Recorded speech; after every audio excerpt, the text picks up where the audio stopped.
street there. So we're going to talk about high-tech Hollywood and what's gone on. Pardon me? And oh, no. They're committed, Jim. And high-tech Hollywood is really interesting because while the Internet's been around for a long time now, since really the early 90s, and we've had email since that time, and Hollywood has embraced some of this technology, but they haven't really embraced it to the degree they can. They use Dropbox, they use email, they're using things like Final Draft, they're using it in production accounting, and they're certainly using it in post-production when we talk about CGI. When it comes to production, it's they're using it in different silos, as we often say, with breaking down scripts and things like Movie Magic, and there's various budgeting programs out there, but very few people are putting it all together. So today we're going to talk about how we could all work in a common workplace and have that platform where if somebody needs to know something on the production, they know they can go to a certain place and all that information is there for them to grasp 24/7. So actually, Jim, I'm just going to turn it over to you and let you take it from here. All right, Bruce, thank you very much. Can everyone hear me okay? Okay, excellent, thank you. Thanks for coming to High Tech Hollywood. I kind of joke around in the beginning that this is probably the least essential panel that HollyShorts has, just because of the fact that it's not about getting the money for the shoot, casting it, getting the script ready, finding the perfect director or being the perfect director, and then finally getting distribution. However, I think this is just as critical in the long run, because what's happening is not so much in the indie world, but certainly in the major and the network level, you're starting to see more and more technologies like this are becoming like the way that things get done, to the point where the majors will actually say to their crew members or employees and departments, if you don't know this tool, you cannot get the job. Now, that happens in finance departments every day. Okay, is anyone here a production accountant? Didn't think so. Who here, let me actually ask, we have a small enough crowd. Let me just sort of poll the room a little bit. In productions that you've worked on, what have your roles been? If I can start with the front row.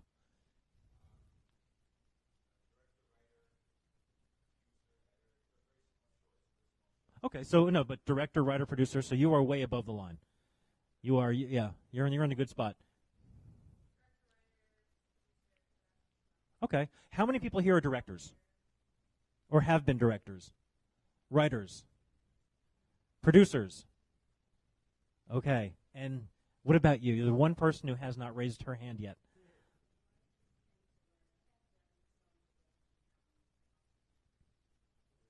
Okay, all right.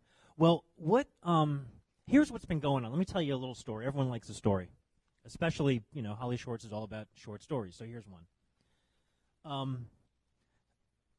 Technology in Hollywood lags so far behind every other industry, with the exception of medical care. Good luck getting your online medical records, right? But, if you, Amazon.com is a great example. Bookstores just about don't exist anymore, sadly for me, because I love bookstores. But if you want to buy a book or a DVD or who even buys DVDs anymore? We're just streaming it directly online. When it comes to technology in Hollywood, Hollywood has embraced some things, like, for instance, CGI effects.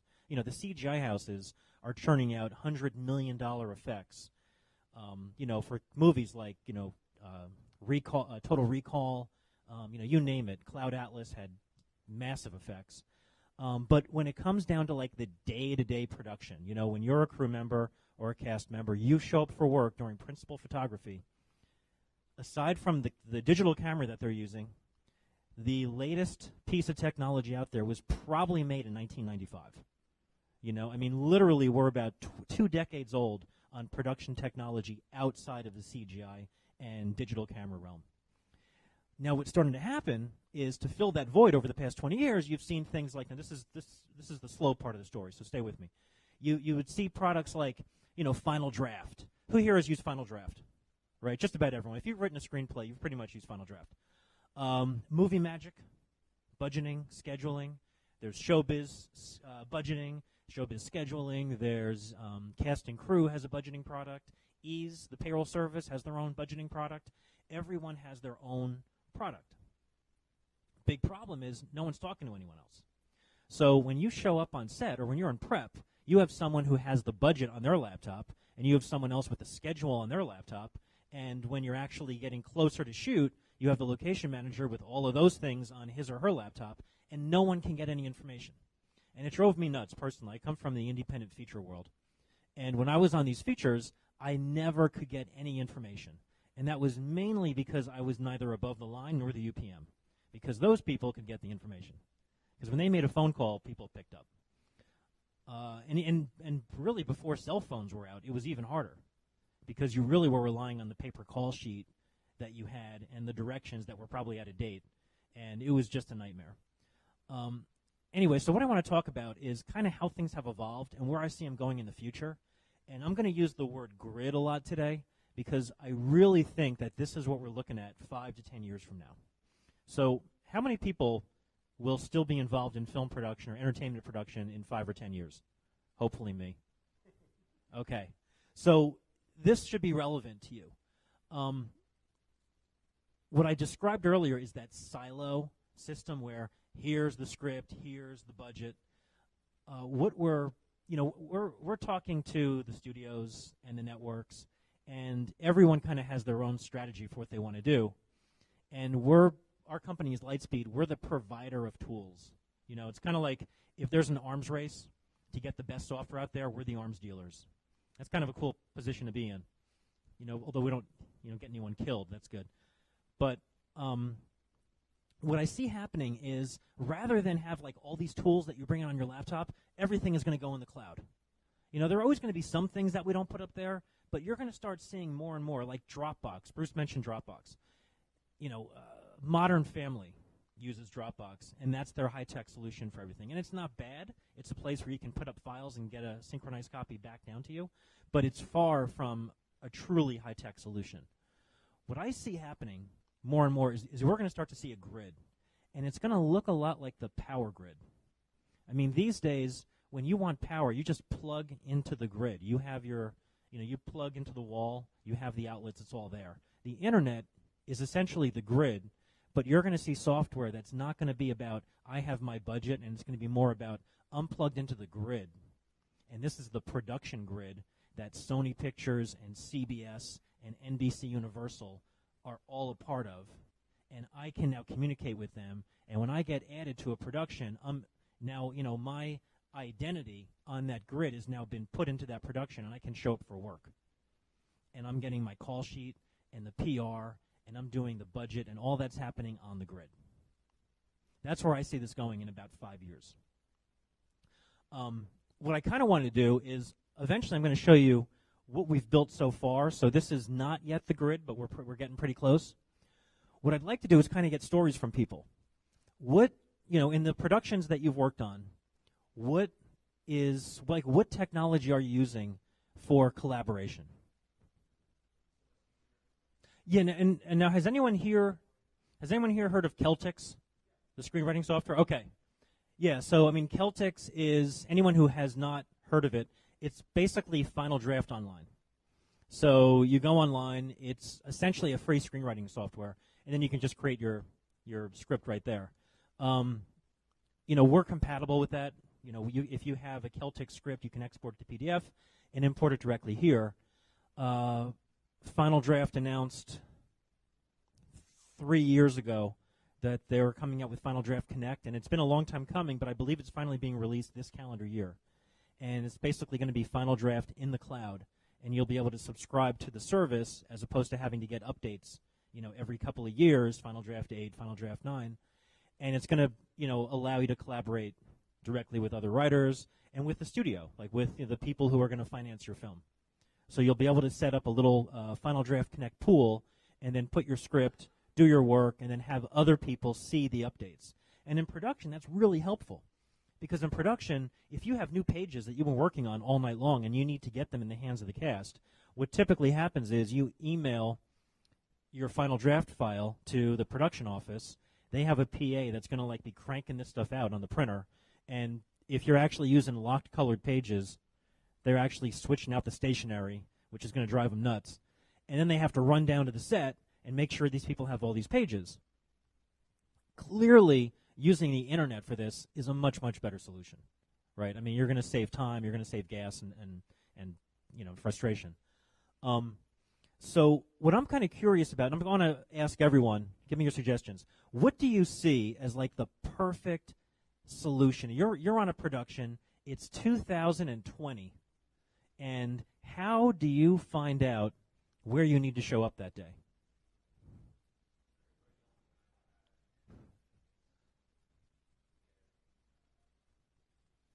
Okay. Well, fortunately, you can do that in 2013, which is great. And I'll actually show you that today. What and I'm not talking about like chips in the head. We don't want to go there. I'm just thinking about, what sort of information would we want to have at our fingertips? Obviously, like everything. One of the questions I like to ask people, we do focus groups, and I'll ask everyone here. You're on set, and it's a larger production, and you need a piece of information that you don't have. What do you do? How do you get it? How do you get it today? Okay, so you basically contact someone, you call someone, and they have it, and you get it from them, and they give you a copy. Yeah. What we want to see is want to replace that with the grid, right? With let me just link up to this thing and go get all the information that I need. And maybe you're working on Indiana Jones 5, and you're one of 3 people who have access to the script. Well, easy enough. It's not great, hard to build technology. We have a security system where, you would be eligible to view that script and nobody else, just maybe the other 2 people. Has anyone worked on a production large enough where you had a formal payroll service? Okay. And let me guess, you had paper time cards? Okay. And did anyone, timesheets, anyone lose them? Okay, well, was there a grievance against the production? Hopefully not. One thing I'll just mention, and whenever I mention the word payroll, it's like immediately a snooze fest because really, who cares about payroll, except when you want to get paid? We have built what we think is one of the first components of the grid, which is going to be it's paperless payroll. So if you've worked on like a major production where you have about 400 or 500 people and they're all doing the paper timesheets, everything can now be done on your phone. And you can submit your time on the phone, you can approve it, you can review it, you can send it to the payroll company electronically. All that transcription, we actually looked into this in 2012, and we found that when you submit your time on a timesheet, that information gets transcribed into a different system 5 times. And every time that gets done, there's room for error, and it takes a long time. And if you're in Florida and the payroll service or the payroll account is in Los Angeles, you have the FedEx packet, so it's just a total nightmare. Anyway, so what's happening more and more is that we're just converting these paper processes that are just like, really, really, arduous, and just putting it onto your phone. And what you're going to see is you're going to see more of that, and then what you're going to see is that they're going to be connecting. So really what we have is step 1 is you're going to see stuff doing more and more online. Step 2 is you're going to see these online services start to communicate with each other. So you're going to be able to see when the schedule changes because it rains and it's a location shoot, and all of a sudden that means that you're going to have to switch to interior, and the rental rate for the studio is higher that day, and all these repercussions occur. The schedule gets updated. The budget automatically gets updated because it knows what all the values are. That's going to immediately impact the actuals of the shoot. And if anyone here really doesn't get involved in the finance side at that level, it might not sound all that important, but on a bigger shoot, that's tremendously important. Like a tiny little aberration like that could result in hundreds of thousands of dollars of extra cost. So we're really trying to make that transparent. Anyway. Let me do this. Let me just show you a couple of things that can be done today. I'm going to use Lightspeed. You'll notice there are a couple products out there. Has anyone ever heard of a product called Synchronize? Okay. It's a product owned by a payroll company called Ease, and it's similar in some ways to what we have. You can do things like import a script and break it down, and it's all online. But if you had used that, it would kind of be like a primer to what I'm about to show you. Anyways, let me do this. Can everyone see the screen okay? If you're in the back, I encourage you to come up to the front. We don't bite. And then I can hear you better. So here's what I'm going to do. This is Lightspeed. And what you do is you log in. And when you log in, you get a list of all your productions. So now, and trust me, I'm not trying to tout Lightspeed. I mean, it's my company, but I'm not trying to sell it to anyone here. I guarantee you that. I really just want to use it as an example for what's coming down the road. As I said, we do talk with the majors and the networks all the time. We have some insight into what some of their strategies are, and a lot of it is going to involve systems like this, if not this particular one. So, in the next 5 years, if you're working on one of those projects, you're going to be working with tools like this. Anyway, you log into the system, and you get a list of all your productions right over here, the productions that you're a part of. You could be a cast member, crew member, the producer, and then click on a production, and I'm going to go into this one, and it will take you into that production where you can do things like view the cast and the crew. You can view the different departments that you have. You can modify all of this. There's script, breakdown, scheduling. And let me just show you what script import looks like, okay? Who here has broken down a script? Okay. And when you broke down the script, what tool did you use? I'm going to guess Movie Magic Scheduling. Okay, Gorilla. Yeah, Gorilla is also a good tool. Did you have access to the script pages as you were breaking it down? But you probably had the script open next to you? Okay. All right. So here's something new. What I'm going to show you, and by the way, everyone here, if you want to give this a shot, there's a free trial. You can sign on in the next couple of hours and, try it yourself. No charge. So with our system, or with these other systems, importing and breaking down a script is very, very simple. And I just want to point out, in this particular production, there are no scripts. Okay, so this production is completely empty. And I'm going to give it a title, and we'll just do that. Choose a page color. Let's say we're just on white pages. And I'm going to, scripts, a script, open it, upload. And what we're doing right now is we're copying the script, and this is a final draft script that we exported to PDF. Whoops. Let's do this. Let's go into a different production. My apologies.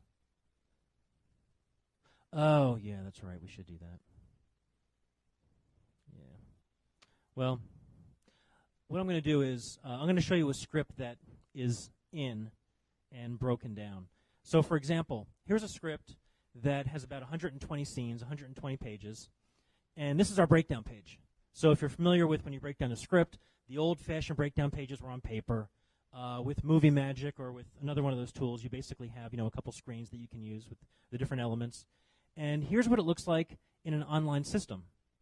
So I can basically, select my scene, click on it. Over here on the right side is my breakdown. And then down here, I have my pages. And I can edit this. And I can very, very quickly, and I can realize, okay, we have, we're going to add the extra of the princess. So I'm going to copy, and we're going to paste it. And I can just do my breakdown like that. So having all this information is very, very helpful. But all this really is just a screen that's laid out a certain way. More importantly, this is online. We're actually working off of a server located in Chicago right now.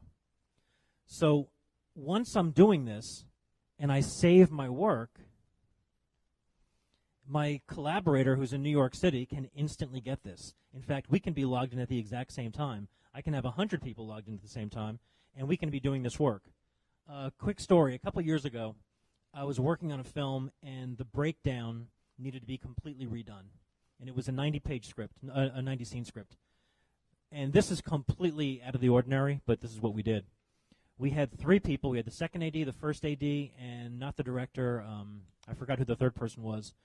And we all logged in simultaneously, and we just broke down a third of it. And we got the work done in about, I think we got it done in about 45 minutes. It was a quick breakdown, but it was, it was like the first day of shooting, and we had to get some of this information out to the keys. So we were able to do that and then get a shooting schedule out, and it was very, very quick. Also, with a system like this, there is, as I mentioned, the shooting schedule. You might as well take a look at that. So you can generate a shooting schedule. And again, it's all online. So what we're doing is we're creating a PDF, but this is a PDF that now you can share with people. You can email it out. You can distribute it automatically. Also, script page distribution. Script page distribution is something that we really like. How many people here have worked on a production where you actually had to assemble sides and get it out to people? Okay. And were you the unfortunate person that had to put the sides together? Okay, it's not fun. Did you actually have to watermark them? Okay.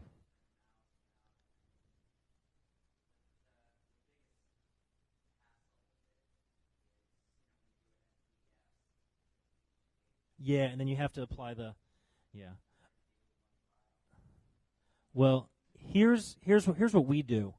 What I'm going to do is I'm going to just pull up just a range of script pages. So this is like scenes 1 through 15 from this script, and then I can kind of go through this. And if you see, here's a script that we're on the pink revision. So we have pink pages, we have blue pages, white pages. And what I'm going to do is I'm going to print this out. And when I do, I can print full pages or sides. Let's do sides, and let's do 2-up duplicate. And let's apply a watermark. And we're just going to be the person's name. And we'll print it. And then what we have, I don't know if you can see this, is we now have the sides with the name of the person who printed it. Now, if you want everyone's individual name on each copy, then you can actually email it out, and people will receive it in their inbox, and it's going to be their own personal copy of the sides, and then they can use their tablet, they can use their iPhone, you could print them out, and then people would have their own copy. But something like that, like if you had a crew of 300 people, and you need to get sides for the day, the system like this will generate it in about 30 seconds for everybody. And then they'll have it already. It'll be electronically distributed. Something else I'll show is shoot day. Let's say that you have your schedule published, and you say, show me the pages for shoot day number 16, and here we go. We're going to be shooting scene 55, and then after that we're going to shoot 58, and now I can actually distribute these as my sides, and let's do it sequential, because I'm just going to do it for one person. We'll kill the watermark, and we'll print that, and we now have some sides. So here's that, and then the next page, and so forth. And the part that doesn't matter is just grayed out.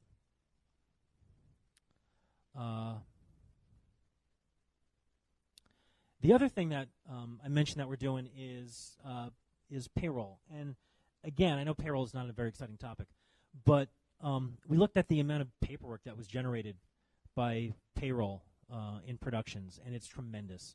I mean, Iron Mountain literally has entire mountains filled with paper time cards from productions. We regularly visit the major payroll companies like EP, Cast and Crew, a few others, and just about every time we're there and we're in the lobby, there's a shipment of time cards from different productions, and they just have pallets of paper that are showing up at the doorstep. And if you are a crew member on one of those productions and you ever have a workers' comp claim, if you ever have a grievance because maybe you got shorted and you really find out 6 months down the road, if there's ever kind of a problem, you need those time cards, and that time card is part of your defense. And usually, I shouldn't say usually, much of the time it can't be found. It's just a fact. There are literally millions of pieces of paper in this system, and it's very, very hard to find the exact one. So what we did is we actually built a paperless time card system, and I'm going to go to a different browser for that. I was in a different one. Oops. Okay. And it looks something like this. Here's a list of all of the crew members on a production. This is about 150 people. and you can see each one of their time cards and if they've submitted it, if they haven't submitted it, what hours they put in. So if you're working on first of all, this is your production and you're responsible for the budget and you want to make sure that people are putting their time in on time and how many hours they're reporting that you're going to have to pay, you can see everything instantaneously. And compare this, something like this, with a stack of 300 pieces of paper sitting on someone's desk. Also, if you're the crew member, you're actually going to be using a system like this. This is an iPhone. This is an iPhone emulator that we have. We're running it on this laptop. So this is what our system looks like if you're on an iPhone.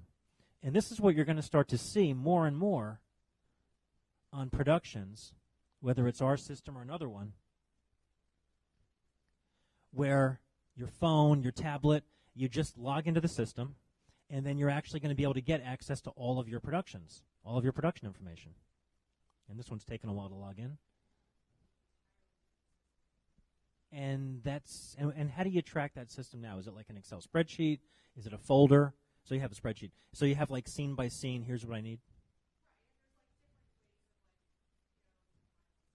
Yeah. Unless this had what you needed, right? Yeah.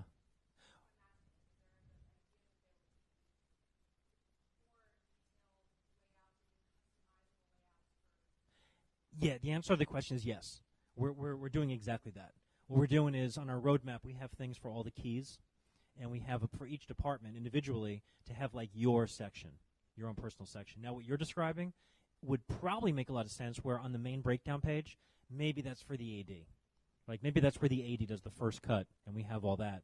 And then perhaps there's a version of that breakdown page per scene, per department. Okay, stunts has their own, and makeup has their own, and so forth, costume.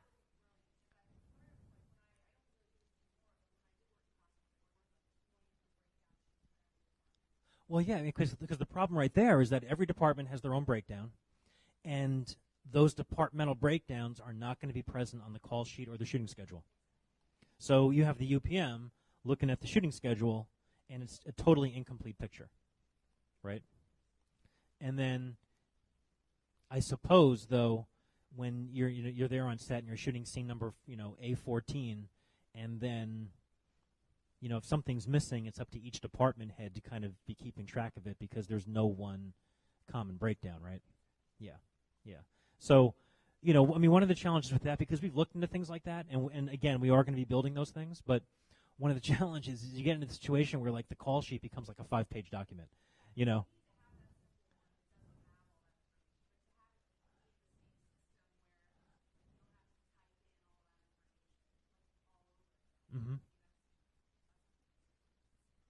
Well, actually, that's not too far down. We're probably looking at that in 2014 for that specific type of thing. Let me just point out time cards really quick. Let's say that you're working on a production, you're a crew member, you have to record your time. So this is what I genuinely hope you will be able to do starting in 2014. You can actually be doing it today, but we're going to have the payroll integration by early next year. So you take out your phone or your tablet, and you go to My Time Cards, and you pick the production that you're working on, and then you pick the week ending. Let's pick this one. And then you just start putting in your hours. So for Monday, I took the non-deductible meal. Is anyone here in IATSE? IATSE? DGA? Any union or local whatsoever? Okay, which one? Oh, okay. All right. We're a member of PGA Green, which doesn't mean too much right now, but hopefully down the road it'll mean more.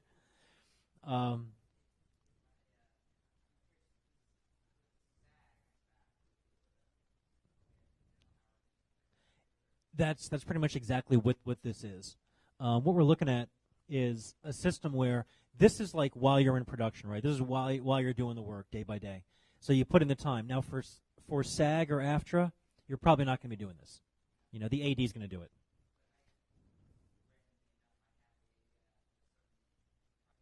Yeah. Well, what we're hoping to do is actually prevent things like that, because there are far too many stories that we hear personally about. I worked on a shoot and I submitted my hours and my hours got changed, right? And I worked 12 hours, but they only paid me for 11. and I don't have a copy of my time card because no one kept them. We just threw them out.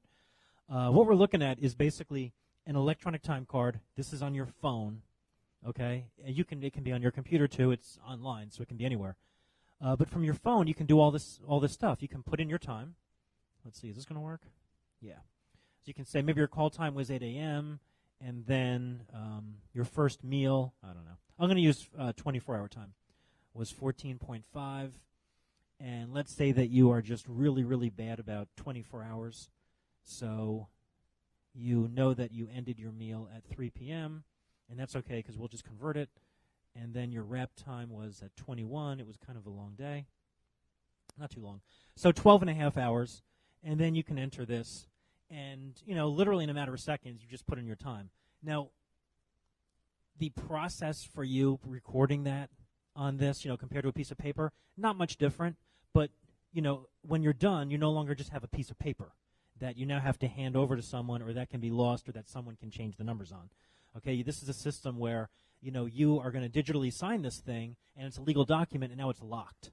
And now no one else, no matter who they are on the production, can change what you just submitted because it's your data.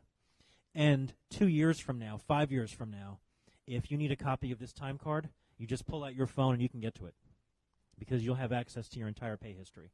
And then when we link up to the payroll companies, you'll be able to also see what was the check number and when was the check issued and was the check, cashed, and you'll have the entire history there as well. So it's like, full protections for the crew, and we're always trying to do things like that, because every time we build something, we're building it with an eye towards, are the studios going to adopt this? Is this really helpful for the people in charge? But at the same time, we want to make sure that the people who are working on the crew, day-to-day jobs, are also getting some advantage out of this as well, and this is a pretty good example of that. Anyone here familiar with box rentals? You got your box rental? Yeah, so, box rentals, mileage, all that stuff. And then you submit the time card, and you put in your password. If anyone here has traded stocks online, we actually have a higher level of security to submit your time for the week than it takes to, spend $200,000 on Enron. Anyone here remember what Enron was?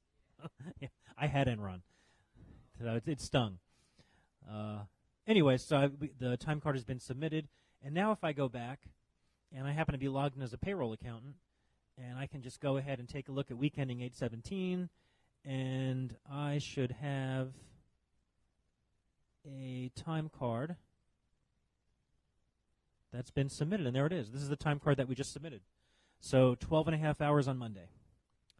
And another cool thing, let me show you this. You'll probably like this. So this is a dashboard for payroll.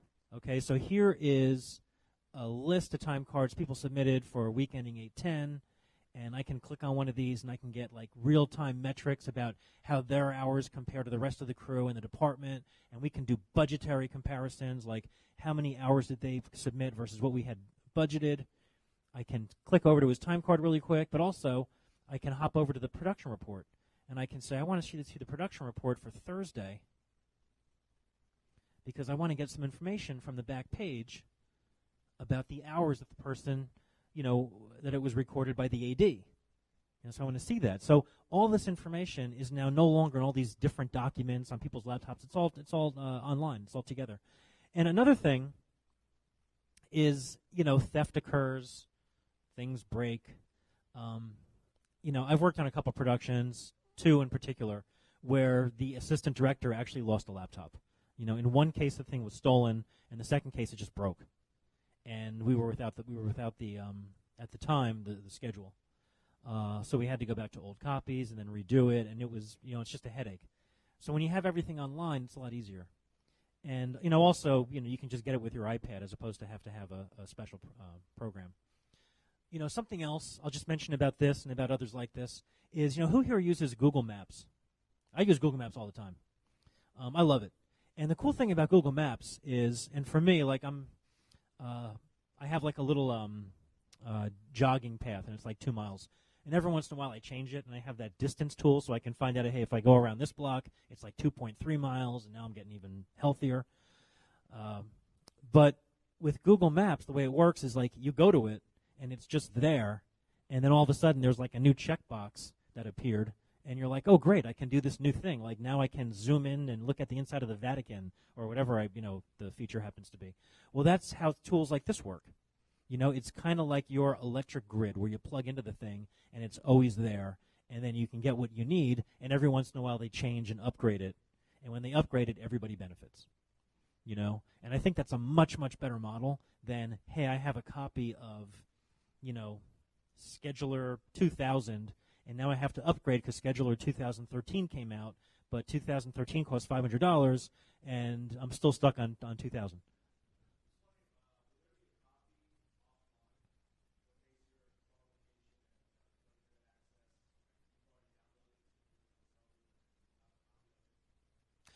Yeah, we actually have an offline module, and here's the story behind that. We were in we were on the lot of one of the major studios, and one of the executives we were talking to said, what if the crew was in a mine shaft? And this was 2011, or they're working underground, or they just can't get to the internet. And in 2011. There was less access to the internet than there is today. I mean, back then, if you were on a transcontinental flight from LA to New York, you were not probably going to have access to the internet for those 5 hours. Now you will, most likely. Anyway, based on that particular executive's request, we built the offline module. It has never been used. We have never run into a situation where they didn't have online access. So I would love to get that time back and the effort that we put into building that and build something else, but it's water under the bridge. So yes, it exists, and my goal is that it never does get used. I'm really hoping. Did you have a question? No, just scratching your head? Okay. It's funny, I was actually having a conversation with a line producer last week, and we were talking about internet access on set. And she was saying that, a lot of times it's just not there. And I said, well, why is that? And she said, well, because we were in, they were up on the coast near San Francisco, and they just happened to be in an area where there was no internet access. And I said, well, could you get a cell signal? And she's like, well, not really. And I said, well, could you see the sky? And she said, well, sure, it was a sunny day. And I said, why don't you just get a satellite dish? Because for $30 a month, you can essentially get, like DirecTV satellite and have internet access, which is almost cable TV speeds, and it's great. It's brilliant. And she said, I had no idea.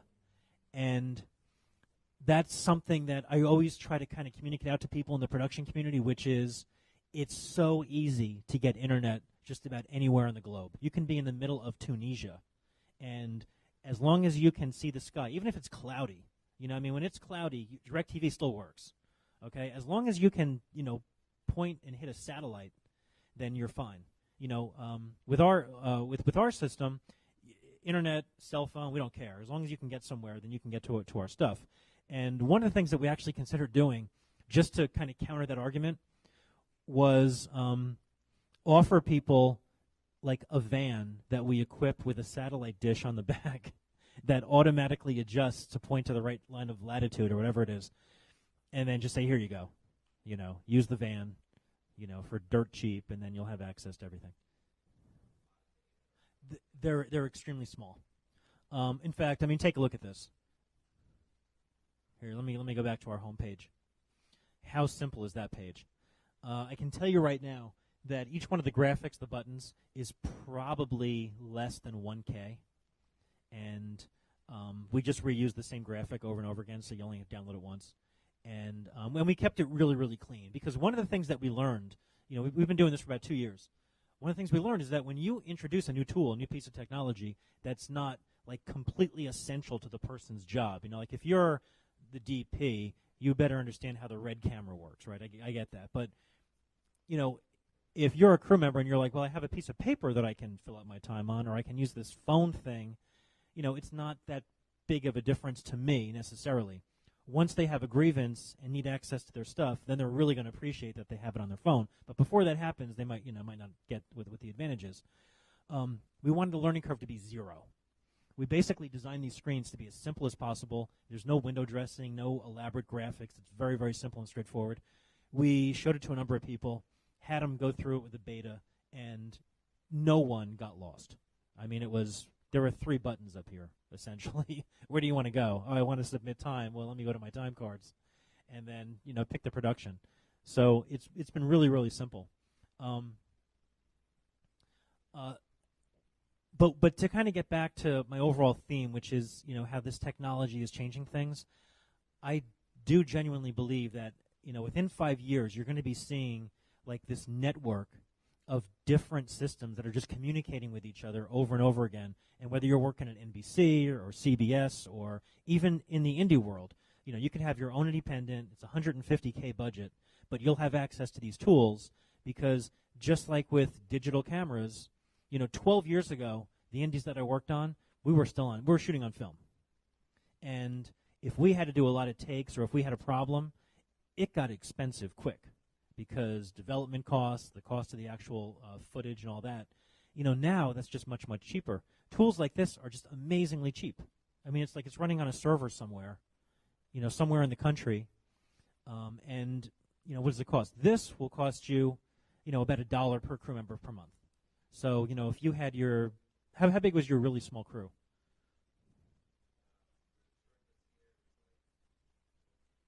4 people? 4 people, it's free. We don't even charge you. So if you're working on a show, it's like 50 people, $50 a month. If you're doing an 18-day shoot, which like if you're doing an indie feature, 3 weeks, that's 1 month. So it's like pennies, literally. Was there a question?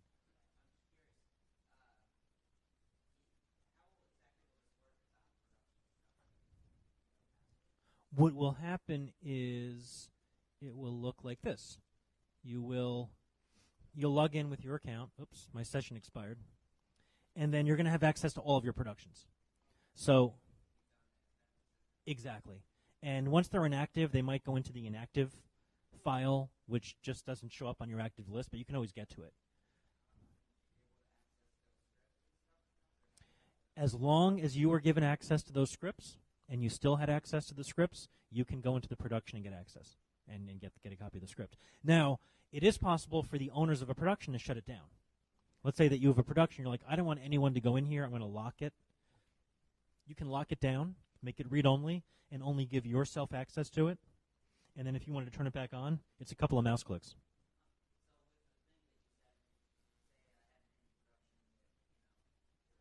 Once you archive a production and it goes into read-only mode, there's no longer a charge. Because, I mean, here's the way. I come from the indie world, and I know how tough the budgets were. So, I mean, since basically, it's our company, we can do whatever we want, right? So with the indies, we give indies huge breaks. I mean, we make no money on independent films. I'll tell you that right now. And that's just because it's just our philosophy. Because, having come from the indie world, I worked on a movie that had a budget of $55,000. I worked on a movie that had a budget of most movies I worked on had budgets under $500,000. And it was just, every day was just a grind, and I did location scouting and location management for one of those movies.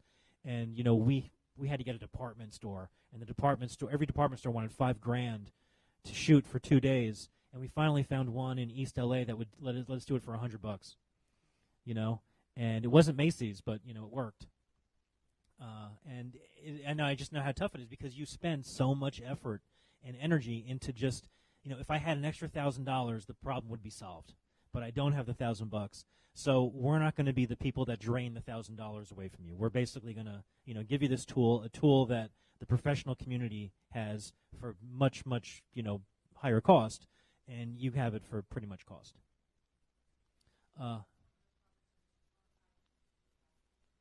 Yeah, I mean, for instance, here's one. We were at Sundance last year, so we created a production just for Sundance. So here's a production called Sundance, which we archived a while ago. You can see it had a start date of January 23rd, 2012. And I can go into it, take a look at the script, go to the pages, take a look at my cast and crew. I don't even know if we have a cast and crew for this one, not really. I'm actually trying to find a cast member. I think we have cast members here. Because I want to show you something that I think you'll like. And let's see. Do we have cast here? Yeah, here we go. Okay. He is playing the position of... I want to make sure he's playing the lead. I think he is. Okay. So let's say that you're an actor, and you want to get a copy of the script pages for tomorrow.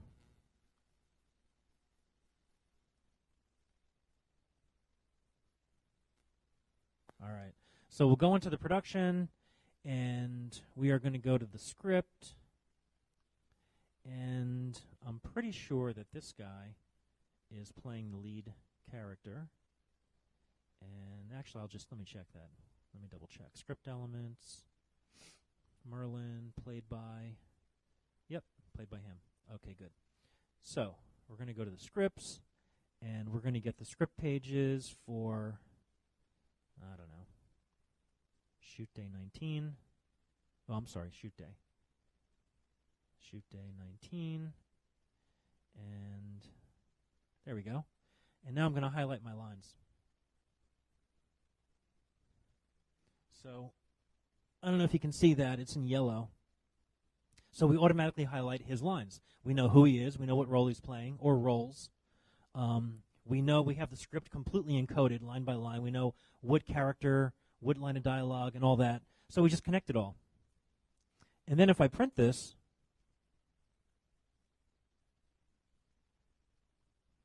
I'm going to have... Oh, I forgot to highlight my lines. But anyway, when I print this, I can have my lines highlighted as well. Yeah, and there's the watermark with the name of the actor and today's date.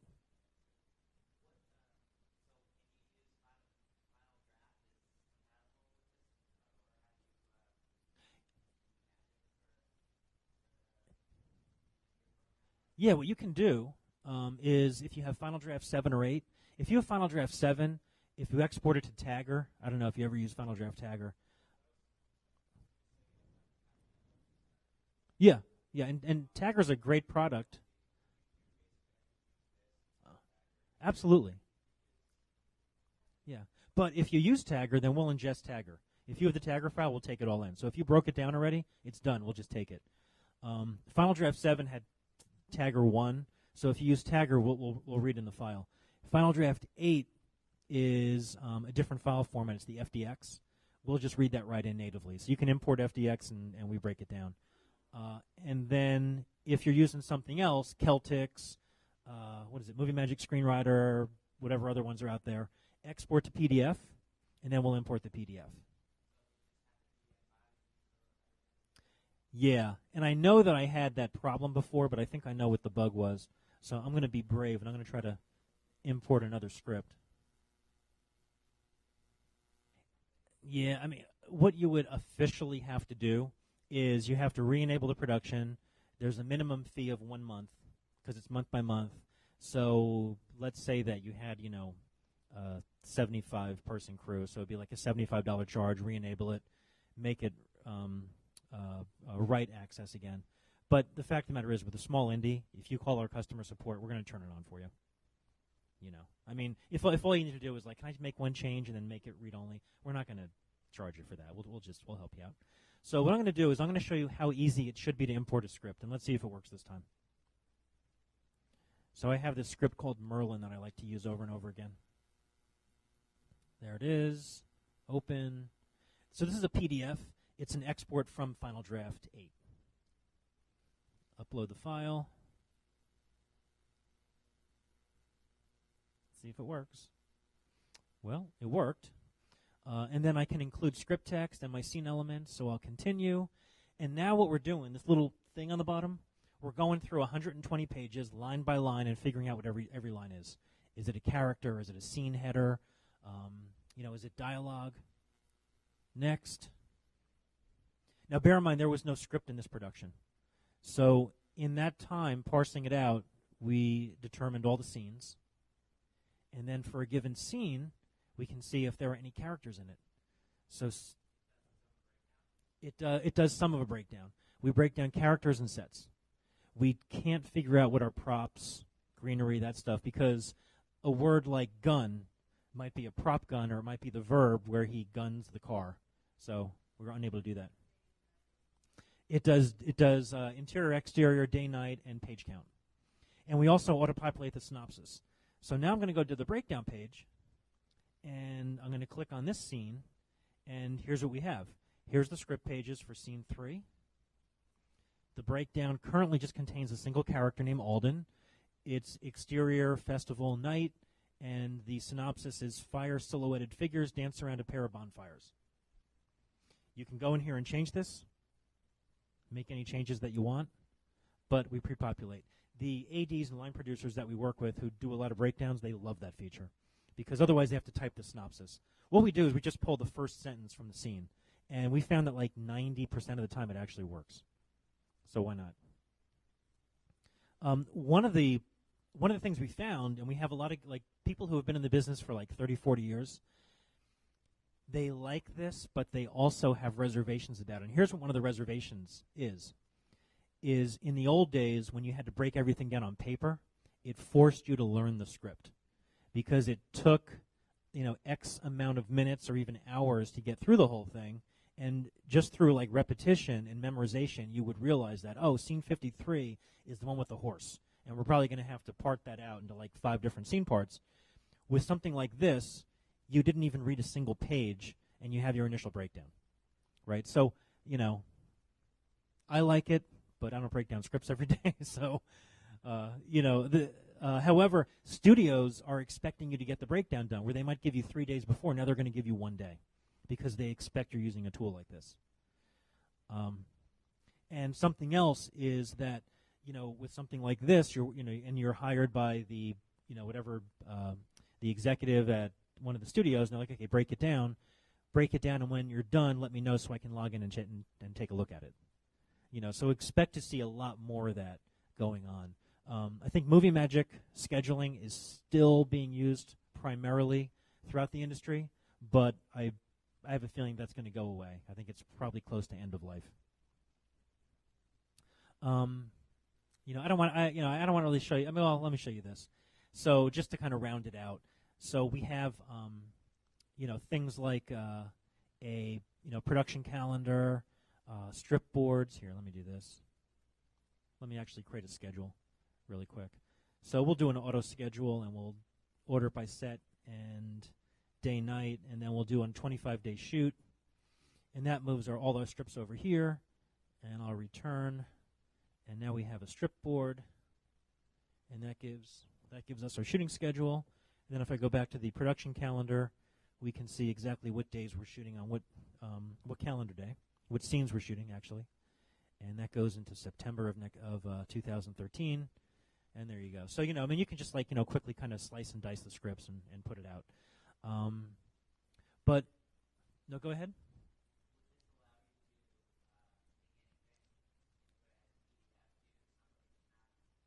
Yeah.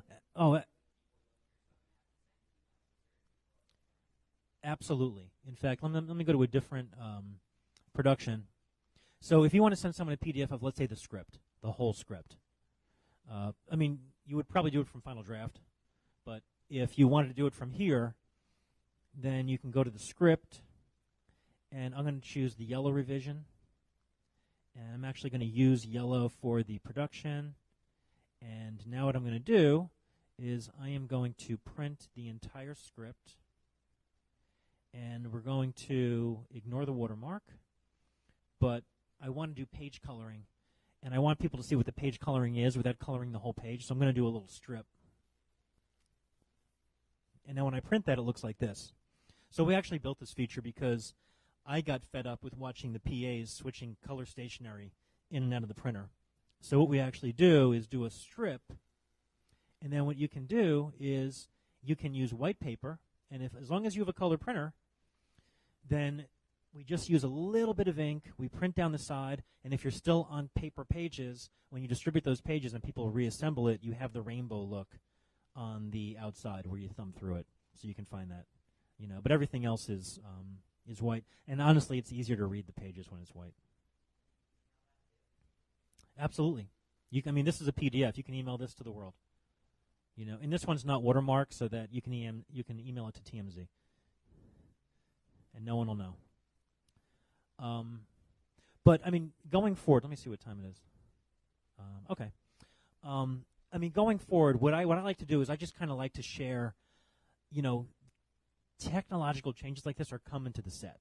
The set is one of the last places where this stuff is hit.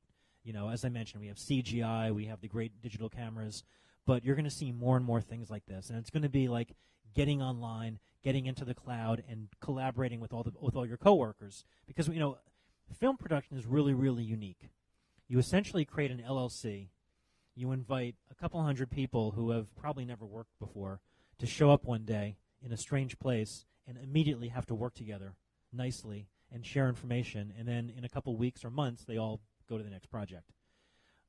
So a tool like this is like really, really sorely needed. But what I think that you're going to see going forward is you're going to see, more things tying together. You're going to see the casting process being done completely online. A lot of it already is. You have a demo reel, you put it up there. There's a company called Breakdown Services. I don't know if you've ever used Breakdown. Yeah, where basically you can get, the casting director, the CD, can get the script pages, the marked up, and then they can just sort of go through. The agencies can put up, the people that they're representing, and it all ties together. But even though that's a great system and it's online, it's still its own silo of information. And you're going to start to see systems like that connect with systems like this, so that once the casting is done, casting just pushes a couple of buttons, and the entire cast list is now in here. The POC on the production no longer has to assemble it anymore, right, because it's just automatic. And then as these things start to happen, you're going to end up with productions where, it's just going to be more efficient. And if from the indie world, as an independent producer, director, someone who has to, beg, borrow, and steal to get every possible resource, it's going to make your life so much easier. Because, we're working with a production that's shooting in a couple of days, and just to wrap their payroll, they have about 150 people on crew. To wrap their payroll took like 3 or 4 days. And that's just someone going through paper time cards and sorting them and making sure that they're all there and getting a copy to the payroll service. With this system, we're cutting it down to like 4 hours. So, now they can afford the 4 days, barely. They don't really, they can put the money somewhere else now. But when you're an indie and you can't afford that 4 days, and it was literally a matter of, well, I just can't get it done. And sometimes these things eventually combine to become deal breakers. Like, now I can't do the movie because I just can't afford the crew, and now I'm cutting the essential people. Well, we don't want that to happen. We want you to always be able to have the tools that you need. I mean, I didn't show this to you, but we can generate a call sheet in like 3 seconds, and it's fully populated. The back page is populated, the front page, scenes, locations, cast, everything is basically lined up, and then you can just publish it with 2 more mouse clicks, and everyone gets a copy of it on their phone or their tablet. We can even send out customized call times. We can send out text messages that say, your call time tomorrow is 9 a.m., and your call time is 8:30, and you don't even get his, and you don't get his. And if you want to, you can say, show me the full PDF, and then you see the whole thing.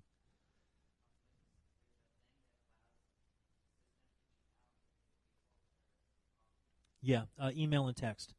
Yeah. In fact, the reason that this exists was because about 10 years ago, I was working on a film, and I said it would be really cool if we could just text everyone their call times. So then we started building it. That's pretty much it. But one of the things I gave this lecture at UCLA, and it was about the business of entertainment and how technology has changed things. And I had to teach myself a lot about it because I was going to be talking to a bunch of kids who were not going to put up with this stuff. They would riot. So I wanted it to be very interesting and about history, and I wanted the teacher to be happy with what we were talking about. So I had to learn.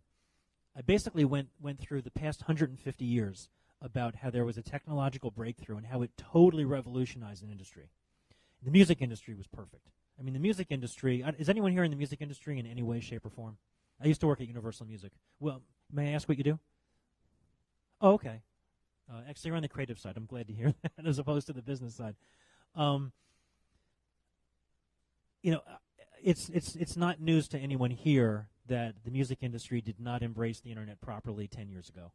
And as a result, when we buy our digital music, we're probably going to a place like Apple iTunes as opposed to, the BMG online store, right? I mean, the record industries are giving up a huge amount of profit just because they don't have the store, and that shouldn't have happened. Anyway, that's my editorial. If you go back over the past 150 years, 150, 60 years ago, if you were a musician or if you were a composer or a performer, all of your revenue, the business side of it, was ticket sales. There were no records. There was no radio. How do you get paid for making and performing your music? It was live events. That was it. And if you were someone who lived in New York City, someone in Chicago may never, ever, ever hear your music. It just didn't happen. Then all of a sudden we had the Victrola, and then people could suddenly start distributing music. Now this ended up being great, and all of a sudden an artist who could only make money from ticket sales now has the ability to sell their music across the world and triple, quadruple, 10 times their money. However, imagine that you're a musician and all the money that you make is through ticket sales. And now all of a sudden someone says, I'm going to steal your voice and I'm going to play it to someone who's not paying a ticket, who's not paying for your ticket. That's very threatening. And you can see that people 160 years ago may have said, there's no way you're getting me in that recording studio because I'm not going to give up my music for free. They didn't see the bigger picture. Same thing happened with radio. You're going to play, the music that I'm selling in the record store, people are going to be able to hear that for free? Well, now all of a sudden, that doesn't sound good, but once radio took on, then it's like, hey, people are hearing the music more and more. They're learning about it, and now you have more customers, and you're opening up your pool. And then, again, you had the same thing with television, with cassettes, right, with CDs. Anyway, what eventually happens at every single step is a technology comes in, it disrupts the market, it makes each individual purchase, each transaction cheaper. So on the surface, it seems like you're getting less money, but you have more transactions.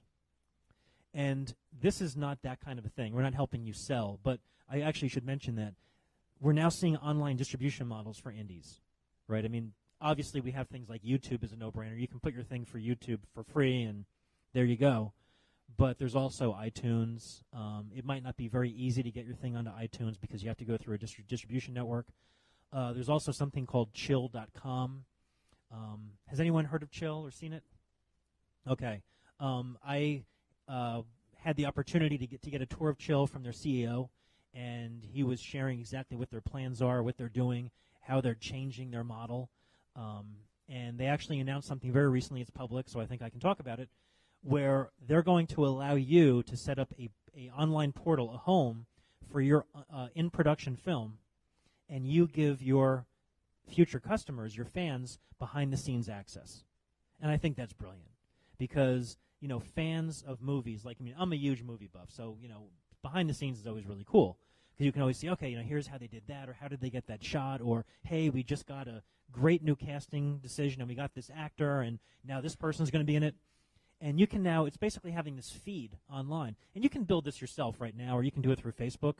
But this is designed for independent films, features, TV, webisodes, all that. So they have the portal is basically pre-made. And you just go in there, click a few buttons, and you're distributing this stuff, connected to Twitter and Facebook and everything else. And it's awesome. And again, this is the kind of thing where if you wanted to do this 10 years ago, you had to hire a PR firm, and you were probably going to be paying for ad space in the Hollywood Reporter. It's called chill.com. We're not affiliated with them. I don't get any money if you go to their site. It's just something that I had the pleasure of looking at about a month ago, and I thought it was really interesting. It's also a place where once you have your finished product, they'll do online distribution for you. They'll basically, it's kind of like a little mini iTunes where they'll say, okay, put your product up here, and the fee to download a copy is, $4.95 or $49.99. You set it, and then you basically can have your customers go to that site and download it. And I have no idea what the revenue model is, but, it might be a better deal than iTunes. I truly don't know. Anything to add about, Bruce was with me in that meeting. Anything to add about them? other than the demographics that they collect? Yeah, the one I actually learned the word, was it psychoanalytics? Yeah, that's it. Yeah, has anyone heard of that term, psychoanalytics? No. Yeah, I had never. I thought it was a fake word. Psychoanalytics is marketing speak for knowing your demographic down to the nth detail.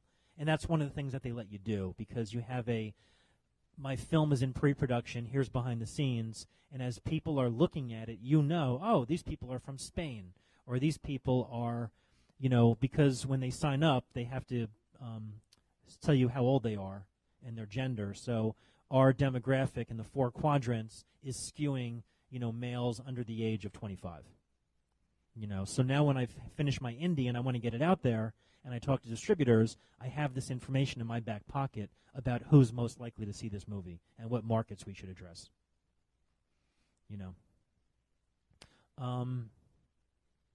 Anyway, the bottom line is that technology is coming. It's going to change things. It's going to change things just like it did the movie industry. It's changing, film and TV today. There are a lot of people who see systems like this and they get nervous. They get worried that they're going to lose their jobs. I don't see that happening at all.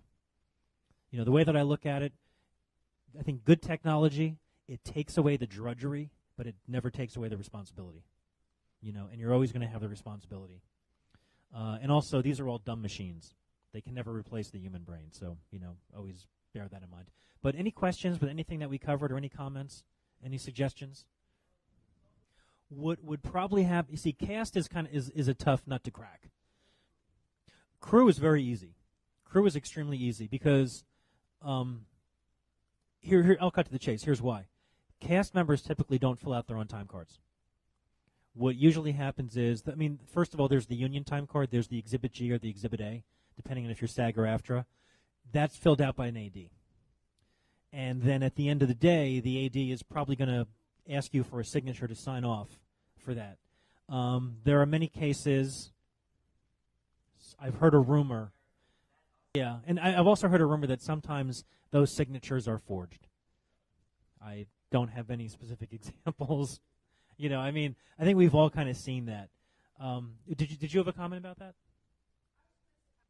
Well, a lot of times that comes from the UPM. A lot of times that will, and bear in mind, just in case this was not common knowledge, and this is no secret or anything, but if you're working for a show for one of the majors, this is not always the case, but primarily you have the network, and they're funding the show, and they have a finance department with payroll accountants and production accountants and financial executives, and they are there to represent the money. Okay, they want to make sure that the money doesn't get spent. And then on the other side, and they're non-production because they're sort of studio or network, right? And they report directly up there. They don't report to the producer or the UPM. They report directly to the finance side because they have to oversee the dollars. Because there are certain UPMs and producers who would be like, I'm going to spend like a drunken sailor, and we're going to get that great special effects shot with the 5 elephants. Okay, like that's what they'll do. And then the production accountant has to say, well, that's really not in the budget. And I have to represent the interests of the people who are funding this thing. So there's that line. And I mention that because in situations like this, it's typically not CBS or NBC or those that are making that decision to shortchange anyone. It's typically someone who's employed on the production in a position of management who is not being totally ethical. And it's sad, but it does happen. Exactly. Or I don't want to see any forced calls this week. But I only slept 4 hours. I don't care. So, because there are penalties associated with that.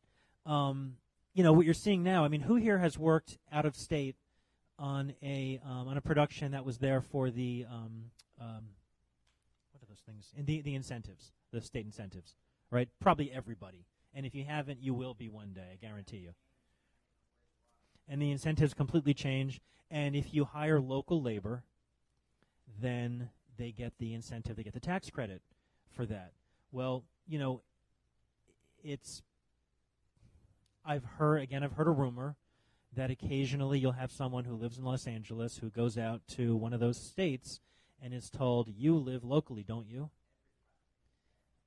And that's not ethical, it's not legal, it causes a lot of problems, and you know, I'm not going to say our system would prevent that because it can't. It just can't. Well, here's what we find. Here's what we find. When it comes, I mean, you know, primarily when it comes to like script distribution and everything else, that's like no-brainer stuff. That's like, great, we're getting rid of paper, we're going green, that's cool. The payroll side is where you start to get people coming in and really looking at this and analyzing it and saying, okay, we have the ability now to start saving a lot of money on this, but primarily cut down on liability, because liability is huge on productions, right? And when a production closes shop, for the next 18 months, any crew member can file a grievance against them or a workers' comp claim or something, because I think it's 18 months is actually the time frame. So that liability is on their books. And having a system that has tracked every single detail of payroll and what people reported and online production reports where the crew member sprained his leg, and that's all documented and it's all connected, is very, very powerful. And also, when it comes to state incentives, you know, having in the system the online start forms, knowing that I live in Alabama versus I live in California, we're shooting in Alabama. When the state incentive tax office comes to you and says we need proof as to why you're claiming the credit of $5.5 million, you can basically say here's all the documents that we have, and it's right there, and you don't have to go into the file cabinet that may have just gotten FedExed back to the home office in Los Angeles to find those forms. You know, that happens a lot. We had attorneys. You know, attorneys are not our market at all. And we had attorneys in our demos who were like, wow, this is great for state incentives, and we can use this for, you know, all that. And we're like, okay, that's great. You know, as long as the crew members get some benefit out of it. I mean, but we really want to help out IATSE. We really do.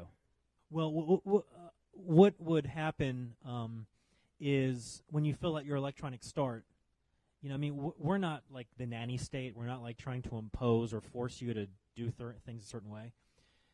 What you can do on a piece of paper, you can do on screen. So if you can put on a piece of paper, I live in New York, there's nothing preventing you from doing it on your phone and saying I live in New York. It's just that it's on a phone as opposed to paper. I just realized, though, that I never answered that gentleman's question. And let me get back to that question, because you asked about cast time cards or crew. Crew is very, very easy, because crew members typically fill out their own time cards every week. They sign it, they submit it, and they're responsible for that. Cast members, usually not. They don't do their own. What will happen is the Exhibit A or the G is filled out by the AD. The cast members will sign off on it sometimes. And then what will typically happen is those get compiled, and a payroll accountant will fill out just like a generic time card on behalf of each cast member, which goes to payroll to process the check. So because cast members typically don't do it themselves, offering cast members this doesn't seem to be a good solution. I may be wrong about that, but I mean, if you think that, you know, one day cast members might be incented to fill out their own thing, then we could do it, but I don't think it's going to happen. You know, because I mean, because typically cast members are, I mean, they live a little bit in a bubble. I mean, let's face it, you know, like you walk on set, a lot of things are taken care of for you, but I think that's required because you have the lines, you're trying to figure out the mood, you know, the emotions, all that. Your mind is your mind is completely in a creative space, and you don't want to have to work on a time card. You know, I get that, and the productions get that, which is why you don't fill out your time cards. Now, I mean, have you worked on productions as a cast member where you filled out your own time? Well, I mean, our assumption, I could be wrong about this, but our assumption is that if we introduced a time card that cast members could fill out themselves, it would never get used. It might get used on indies. I don't think it would get used on the major productions. And because I mean, we're not trying to change the way people do the business. We're just trying to make it easier. And we would have to change the way they're doing business. You know, also it would make sense to get SAG-AFTRA online, where you could like digitally upload the Exhibit A and G, and that's not going to happen. I think tomorrow. You know, I'd love to work with them on it, but it's, you know, the unions are typically a little bit slower to adopt that stuff. You know, however, but to kind of get back to crew members and IATSE and the locals and the unions.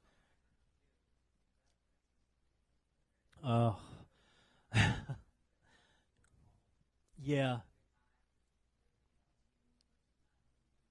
Okay, that's a great example of something that we may see implemented in 2014. So what we're looking at is right now, if you have an extras process, let's say that you have 300 extras that are showing up for the big rally scene, right, the big political rally. So what you're going to do is you're going to go to the extras casting service. They're going to find 330 people because they have to have 10% extra. And they're going to just like send them to the production, and they're going to give you the skins report, and you're going to have to look at that. And here's a list of all the people that are supposed to show up tomorrow at 8 a.m.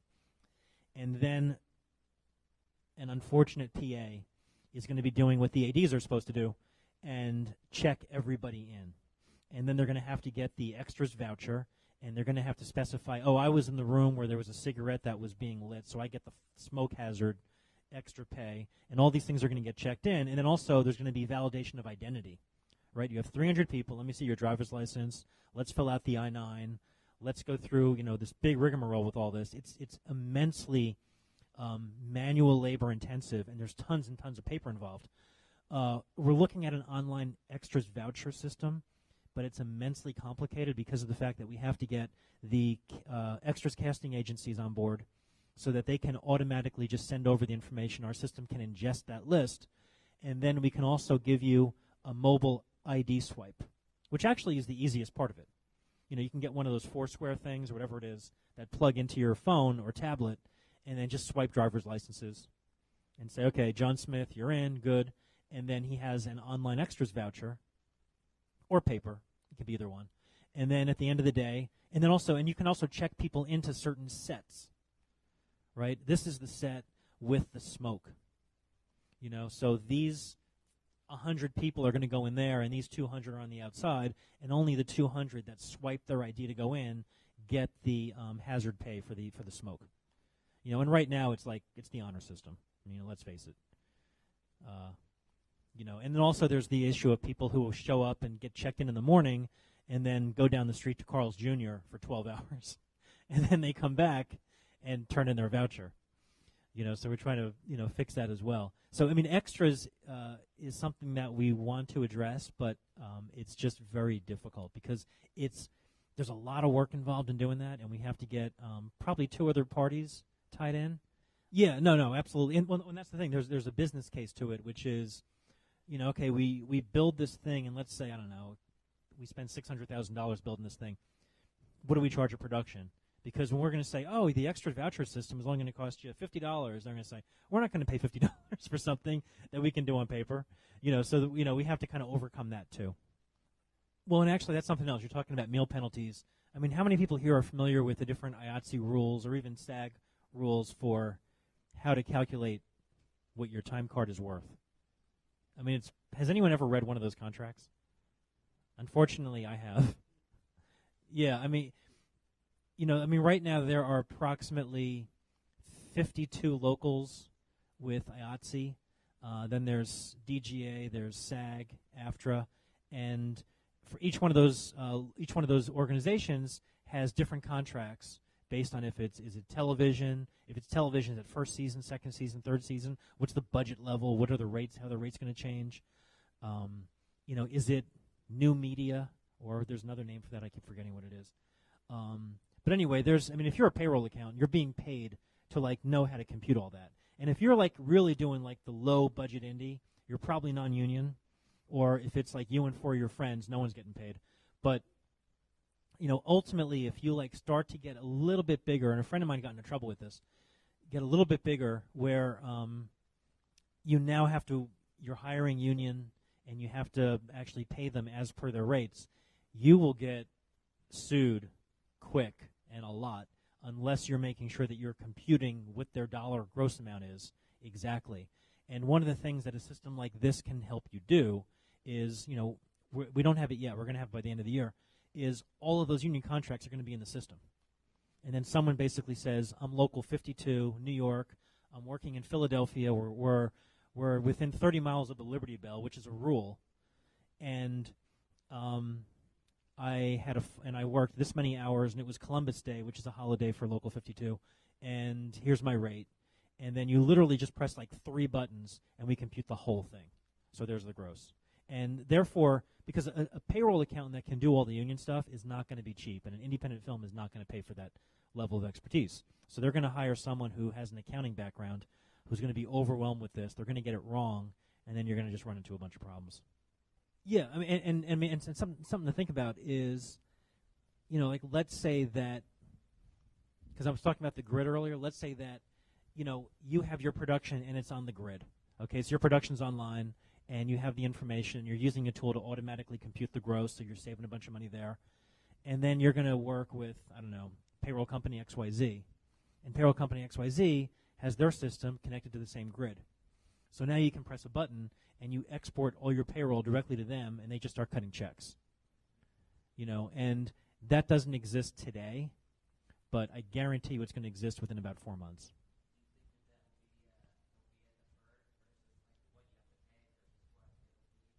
It'll basically be whatever's in the contract and what's available in the contract will be in the system. So in terms of, you're talking about deferred, like you would be able to specify the terms of employment. Yeah, so if you're talking about deferred like that, that's a whole different model because then it's less about like, here's my time card and here's what my paycheck needs to be, and it's more about here's what my deal memo says that I'm probably going to get or that I hope to get if we get distribution and we get this amount of whatever it is, right? I don't. That's a little outside of this because that's more about a business relationship.